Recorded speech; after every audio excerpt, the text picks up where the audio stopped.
আসসালামু আলাইকুম সুপ্রিয় দর্শক, আপনারা দেখতে পাচ্ছেন আজকে আমাদের সাথে অলরেডি 23 বছরে একজন ছিলেন। ভাইয়ের বয়স কত আপনার? এই আচ্ছা, বয়স 23 বছর। ভাইয়া আসছে। ভাইয়া যোগাযোগ করতেছিলেন কতদিন আগে থেকে আমার সাথে? প্রায় ২-৩ বছর। 2-3 বছর আগে থেকে ভিডিওগুলো দেখতেন। তো 23 বছরে এই 7 গ্রেড বলনেসের কাছাকাছি অলমোস্ট। হ্যাঁ, আপনি ওষুধ দেন নাই কেন এতদিন? হ্যাঁ, আমার ভুল হয়েছে এটা যে আপনার ভিডিও দেখার সময় থেকেই ভাবছিলাম যে হেয়ার ট্রান্সপ্লান্ট করে নিব। হুম। তো এই কারণে ওষুধ এই খাওয়া জিনিসটা কি এখন জিনিসটা ভালো হয়েছে? না, আমি এখন বুঝতে পারতেছি আমার আগে থেকে আপনার সাথে যোগাযোগ করে ওষুধ আপনি খাওয়া মনে করেন ভালো যে ছিল। আপনি হেয়ার ট্রান্সপ্লান্ট তো করবো আজকে, এখান থেকে ধরেন এই পর্যন্ত করে দিলাম, কিন্তু এই চুলগুলোর অবস্থাটা কি হয়েছে এখন, এগুলো মানে আপনি রিকভার করতে কতটুকু সময় প্রয়োজন? আপনি নিজে বলেন, যদি আপনি ওষুধ খাইতেন সেক্ষেত্রে আপনার এত বড় টাক হইতো? না, হ্যাঁ। জি না। আপনাকে দেখলে কেউ বলবে যে মাত্র 23 বছর ছেলে 7 গ্রেড বলনেসের কাছাকাছি অলমোস্ট? আপনি একটু দেখেন, থিঙ্ক অ্যাবাউট যে আপনি মানে কি অবস্থাটা করছেন। তো মানে 2-3 বছর আগে তো মাথায় চুল ছিল আপনার, জি ভাই। তাহলে এইভাবে কিভাবে পড়ে গেল? এটা আসলে আমাদের বংশগত। অ্যান্ড্রোজেনেটিক অ্যালোপেশিয়া বাবার আছে? বাবার তেমন আচ্ছা। চুল ছিল তো না। যাদের বংশগত এদের জন্য কিন্তু ওষুধ বাধ্যতামূলক, জি, এটা সেটা আমি কি জানেন? প্রথমে বুঝতে পারি নাই। হুম। আমার উচিত ছিল যে আপনার সাথে আগে যোগাযোগ করে ওষুধগুলো কন্টিনিউ করার, কিভাবে ট্রিটমেন্ট নিলে পরে আমার চুলগুলো থাকবে। এই জিনিসটা কতটুকু ভুল করছেন? অনেক বড় ভুল হয়ে গেছে। মানে এই জিনিসটা এখন বুঝতেছেন? দেখেন বন্ধুরা, 23 বছরে উনি 2-3 বছর আগে থেকে আমাদের ভিডিওগুলো দেখতো। সে সময় যদি ওষুধগুলো দিত, তাইলে আজকে এত বড় টাক নিয়ে আসতো না। প্রায় 3 বছর আগে যখন ভিডিওগুলো দেখতেন প্রথম স্টার্টিং, ওই সময় চুল ছিল না। জি, ছিল, অনেকটাই ছিল। এখান দিয়ে অনেক ঘন ছিল, হুম। সামনে একটু এখান দিয়ে হেয়ার লাইন গুলো হ্যাঁ, চলে গেছিল, মানে মাঝখানে শুরু হয়েছে কেবল। শুরু হয়েছিল। তো সে এই 3 বছরে ফাঁকা হয়ে গেল মাথা আপনার। কেউ কি বিশ্বাস করতে পারবে বলেন? কি একটা অবস্থা হয়েছে আপনার। সো বন্ধুরা, এই ছিল ওনার কন্ডিশন। আমরা তার আজকে এই সামনেরটুকু করতেছি। এখন কি করতেছি, এইখান থেকে শুরু করে আমরা এইখান পর্যন্ত মাথার অর্ধেকটা আমরা হেয়ার ট্রান্সপ্লান্ট করতেছি। মাথার অর্ধেকটা 2000 গ্রাম, যেহেতু ওই স্টুডেন্ট বাজেটের সমস্যা, 2000 গ্রাম করে দেবো। আর পিছিয়ে দিকে এই দেখেন, পিছিয়ে দিকে এখন পর্যন্ত চুল আছে যেগুলা অলরেডি ক্ষতিগ্রস্ত। এই যে এখানে রুট আছে, এগুলা ওষুধ দিব, ওষুধ দিলে ইনশাল্লাহ ঘন হবে।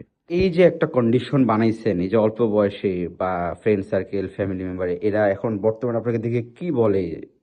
সবার সামনে গেলে পরে বলে যে তাদের চুল উঠে গেল, হুম। হাসাহাসি করে কিছু মানুষ, ট্রোল করে। ট্রোল করে। এগুলো ভালো লাগে না, ডাউন হয়ে যায় আচ্ছা। আসলে, কোনো কাজে মনোযোগ বসে না, ডিপ্রেশন আচ্ছা, হয়। আচ্ছা, বাবারও তো মনে হয় 7 গ্রেড, তাই না? হ্যাঁ, বাবার 7 গ্রেড বন্ধ। বাবার 7 গ্রেড, যাদের বাবার টাকা আছে দাদার টাকা আছে, এরা অবশ্যই ওষুধ ইউজ করতে হবে, না হলে এই ভাইয়ের মতো পস্তাতে হবে। পরিশেষে দর্শকের উদ্দেশ্যে কি মেসেজ দিবেন লাস্ট?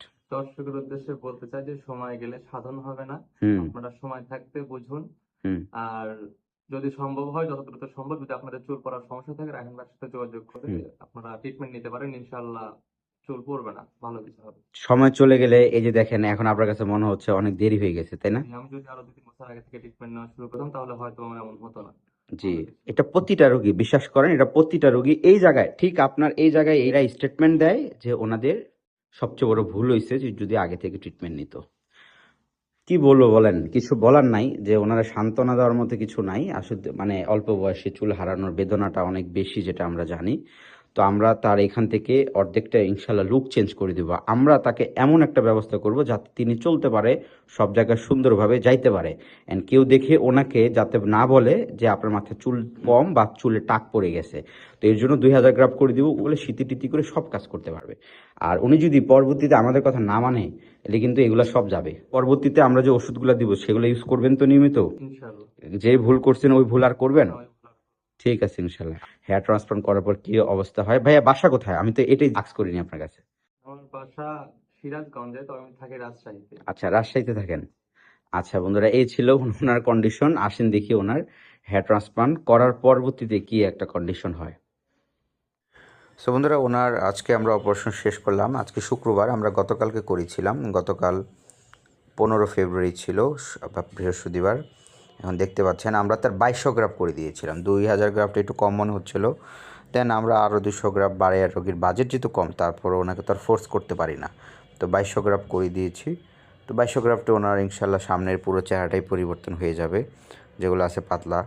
আর পিছের দিকে লাগবে না, ওটা ও যদি আমাদের পরামর্শ মানে ওষুধ খায় তাহলে ইনশাল্লাহ ঘন হবে। 23 বছর, ক্যান ইউ বিলিভ? 23 বছরে এত বড় টাক হয়ে যাওয়া অনেকটা কষ্টজনক। তো যেহেতু যাদের এরকম চুল পড়তেছে সময় মতো সবার আগে চিকিৎসা নিতে হবে, না হলে সব হারাবেন।